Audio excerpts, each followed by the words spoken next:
திருமணத்தோட அவரு ரொம்ப அரசியல் நுணுக்கம் உள்ளவர், சமூக பார்வையுள்ளவர், நல்ல ஆய்வாளர் அவர். ம்.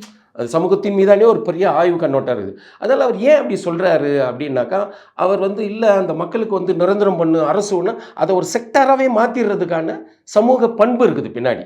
ஏன்னா இது ஒரு சாதிய சமூகம்.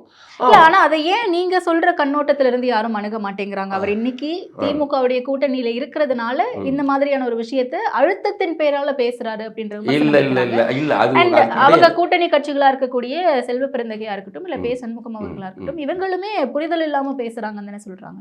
இல்ல அது அவங்க ஒரு சண்முகம் அவங்க கம்யூனிஸ்ட் பார்வையில இருந்து அவர் சொல்றாரு, நம்ம என்னன்னா இது ஒரு விவாதத்துக்கு உட்படுத்தணும்ன்ற நான். நம்ம என்ன பண்றோம் இப்போ எல்லாரும் அடிச்சுக்கிறாங்க இவங்க.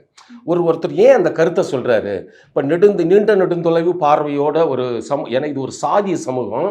ஒரு சமூகத்தை பின்தங்க வச்சு அப்படியே குலத்தொழிலா அதை மாத்திடுறதுக்கான அதிகாரத்தில் அந்த மாதிரியான மனோபாவம் இருக்குது. மக்களாண்டியும் அந்த மாதிரி மனோபாவம் இருக்குது.